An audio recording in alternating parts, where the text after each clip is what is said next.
Ning unang quarter sa tuig 2023, nakasinati og grabing baha ug kusog nga pagtayog sa linog ang ubang probinsya sa Davao Region. Daghan ang nadanyos nga kabalayan, panginabuhian ug infrastruktura. Pero naningkamot ang matag LGU nga mahatagan og tabang ang mga apektadong pamilya pinaagi sa paghatag og relief goods ug masustentuhan ang ilang pang-adlaw-adlaw nga panginahanglanon samtang anaa sila sa evacuation center. Kini ang gipadangat sa mga mayor o gobernador sa rehiyon kang Presidential Assistant for Eastern Mindanao, Secretary Leo Magno, aron magsilbing tulay kang President Ferdinand Marcos Jr. aron mahatagan sila og pondo. Usa kini sa naisgutan sa RDC 11 meeting dili pa lamang dugay dito sa Mati City, Davao Oriental.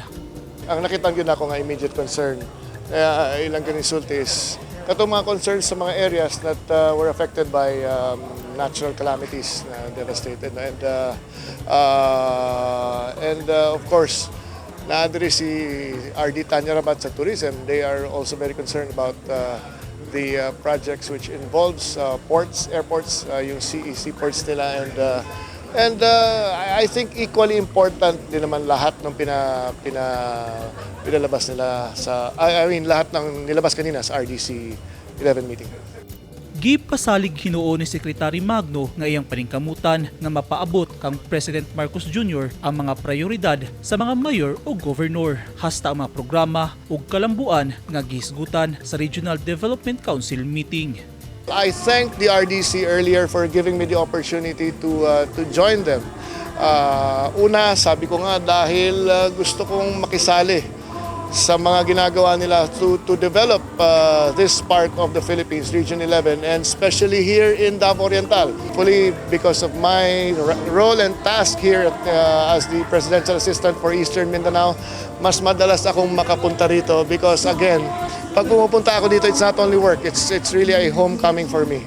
Gawa sa gikinhanglan nga tabang sa mga lugar sa Davao Region apektado sa mga kalamidad, gisulti sab ni Magno ang hatod nga kalambuan inig mahingpit na sa tuig 2028 ang Samal Island Davao City Connector Project. I was there during the evaluation and the groundbreaking, and hopefully we in the national government would like to think that wala na sanang balakid, wala na sanang hindrance in the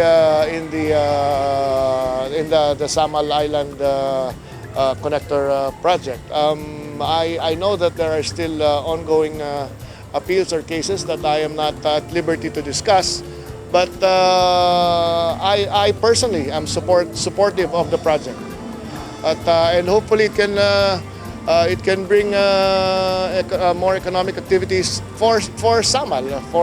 It will benefit Samal and Davao and the Davao region as a whole. Naglaom ang mga opisyal sa provincial ug local government sa Davao Region nga mahatagan og katumanan sa national government ang gipangsugyot nga mga priority programs. Eugene Hinutan, Newsline Philippines, Davao Region. Stay safe.